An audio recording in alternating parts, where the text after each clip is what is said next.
Kenapa kok masih menghukumi, membahas jimat dan lain sebagainya? Ya sebab mereka itu, saudara-saudara kita ini, selalu membuat kegaduhan itu. Andaikan mereka tidak membahas jimat, tidak menghukumi saudara muslim sebagai syirik, kita tentu tidak akan membahas ini, kita membahas yang lebih penting, kita memprioritaskan masalah-masalah yang lain. Kita melanjutkan kajian kita berkenaan dengan masalah tuduhan bahwa kita tidak hanya dalam masalah ziarah kubur kita dituduh syirik, tidak hanya berkenaan dengan masalah keyakinan dalam bersedekah untuk orang yang sudah meninggal misalnya, kemudian dituduh syirik, menyembelih hewan untuk orang yang mati dan seterusnya.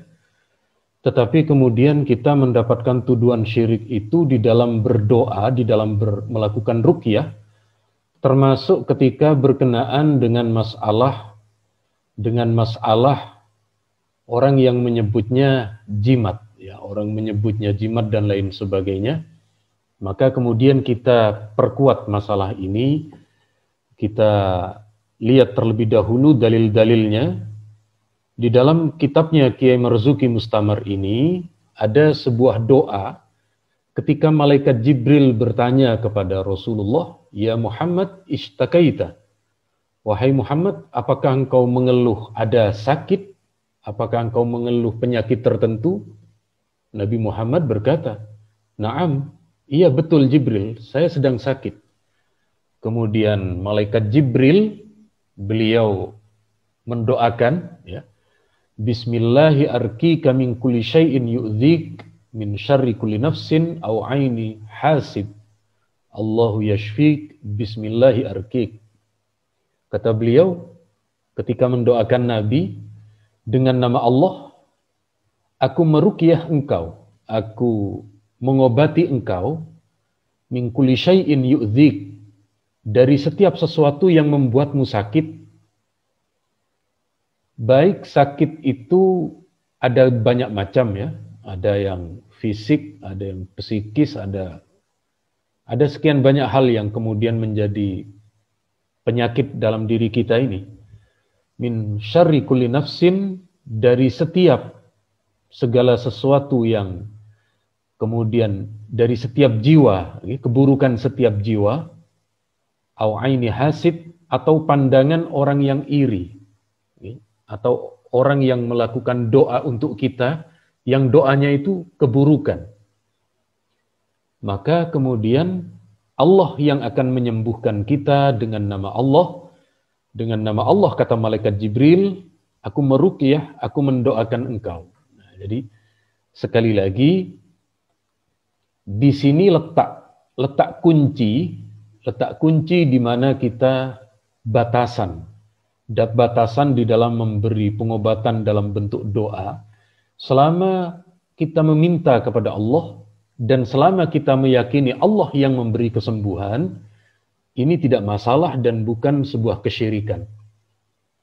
Kita lihat terlebih dahulu dalam bentuk dalam bentuk PowerPoint yang kemudian agar lebih mudah kita fahami. Ada yang kemudian sering dijadikan dalil oleh saudara-saudara kita dari Salafi itu, yakni berkenaan dengan man 'allaqa tamimatan faqad asyraka, barang siapa yang menggantungkan atau mengalungkan jimat, maka dia telah berbuat syirik. Ini yang mereka sering sebut. Kemudian at-tamaim, ar-ruqa wa tamaim wa tiwala syirk. Ya. Sesungguhnya doa ruqyah pengobatan, kemudian jimat dan juga tiwalah, sejenis susuk atau daya pikat atau apapun itu, adalah perbuatan yang menjurus atau menyebabkan terhadap kesyirikan. Ada yang kita upload tadi, ya, man ta'allaqa wataron, ada orang yang menggantungkan benang, ya, menggantungkan benang kemudian dianggap syirik dan seterusnya. Hal ini sekali lagi tidak dibenarkan dan tidak dibetulkan. Kenapa? Karena ini di masa Nabi dan sebelum Rasulullah, ruqyah itu sudah berjalan dan sudah dilakukan oleh orang-orang di masa itu. Kemudian ada seorang sahabat matur atau menyampaikan kepada Nabi, Nabi, kami di masa jahiliyah melakukan ruqyah. Bagaimana pendapatmu? Nabi bertanya, "I'ridu alaihi ruqakum." Mana ruqyah kalian? Mana doa-doa kalian? Kemudian Nabi menjawab, "La ba'sa birruqa ma lam yakun fihi syirk." Tidak ada masalah dengan ruqyah selama tidak ada unsur kesyirikan di dalamnya. Nah, jadi ketika kemudian di dalam ruqyah itu tidak ada unsur syirik, maka boleh-boleh saja, tidak ada masalah dalam hal ini. Kita sampaikan pendapat para ulama, misalnya kalau ada di rumah kita, biasanya tapi di rumah saya tidak ada ya, bisa dicek, ada biasanya di rumah orang tua kita atau di pasar ya, di tokonya, di macam-macam. Kalau saya doanya lebih kepada doa Al-Quran ya. Doa Al-Quran adalah surat Al-Baqarah ya, surat Al-Baqarah dan surat Ali Imran. Ketika dulu pertama kali kami pindah, kami khataman membaca itu. Tetapi bisa dicek, insya Allah tidak ada ya. Kalau sawang-sawang itu Spiderman ya, itu adalah beberapa, tapi tidak terlalu banyak ya. Tapi bukan itu jimat saya tetap doa. Ya. Kalau ada orang meletakkan jimat, digantungkan, diletakkan di atas, kalau kemudian terdiri dari ayat-ayat Al-Quran, maka itu tidak syirik. Dan itu tidak ada masalah. Ya, sebab apa? Yang kita gunakan adalah firman Allah, yang kita gunakan adalah ayat-ayat Al-Quran, yang kita cari adalah keberkahan dari Al-Quran, dari kalimat dzikir dan lain sebagainya. Sekali lagi, ini kemudian tidak menjadikan sebuah kesyirikan. Apakah ada para ulama kita dahulu berkaitan dengan menjadikan ayat-ayat Al-Quran ini semacam sebagai jimat? Sudah ada. Kita lihat ini justru muridnya Ibnu Taimiyah, bernama Ibnul Qayyim. Ibnul Qayyim di dalam kitabnya Zadul Ma'ad, beliau menjelaskan bahwa khasiat Al-Quran itu ada yang kemudian bisa digunakan sebagai bentuk doa. Karena Allah sendiri berfirman, "Wa nunazzilu minal Qur'ani ma huwa syifaa'u wa rahmatul lil mu'minin." Dan kami turunkan dari Al-Quran itu sebagai penyembuh dan sebagai rahmat bagi orang-orang yang percaya. Kemudian ada imam kita bernama Imam Jalaluddin As-Suyuti, beliau mengutip dari beberapa hadis, dari beberapa riwayat, bahwa ayat-ayat Al-Quran itu memiliki khasiat, memiliki peruntukan yang diantaranya bisa untuk pengobatan, bisa untuk kemudian tolak bala, menghindarkan dari musibah, dan lain sebagainya. Jadi sekali lagi dalam hal ini, sejak masa ulama kita dulu, ketika menggunakan ayat-ayat Al-Quran sebagai doa, sebagai ruqyah, tidak serta-merta kemudian dihukumi syirik atau dihukumi keluar dari Islam. Lalu bagaimana dengan hadis tadi yang dikatakan oleh saudara-saudara kita itu sebagai bentuk kesyirikan? Ini maksudnya, kalau mempercayai, misalnya ada orang datang ke kali, lalu dia kejatuhan batu,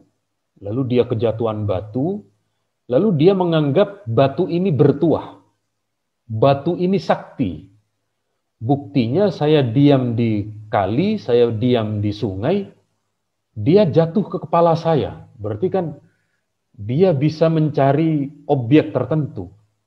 Lalu batu ini dia pakai, dia yakini sebagai pemberi kekuatan, dia yakini sebagai memberi kemanfaatan, dia yakini sebagai pencegah dari kemadaratan dan lain sebagainya, maka itu yang dimaksud syirik. Kenapa? Karena dia meyakini ada kesembuhan selain dari Allah, dia meyakini, atau dalam bahasa lain, menuhankan batu. Menuhankan benda-benda. Nah, demikian halnya ketika kita berobat, ya, kita minum obat, kita yakini Allah lah yang memberi kesembuhan dalam obat itu. Bukan obatnya yang menyembuhkan. Kenapa? Buktinya masih ada orang yang meskipun minum obat ternyata meninggal dunia.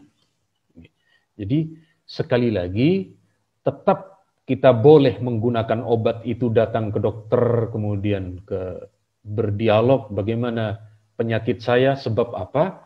Dokter kita ini sudah tajribah, sudah mempraktekkan, sudah diuji coba, berkali-kali orang punya penyakit ini, diberi obat ini sembuh. Sehingga kemudian ketika kita menggunakan obat itu, tetap diperkenankan dan diperbolehkan.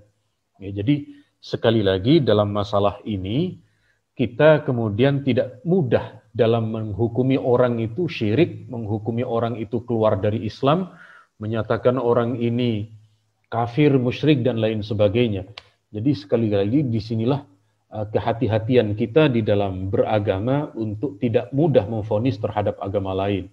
Kalau masih ada yang bertanya, ini sudah era 4.0, kenapa kok masih menghukumi, membahas jimat dan lain sebagainya?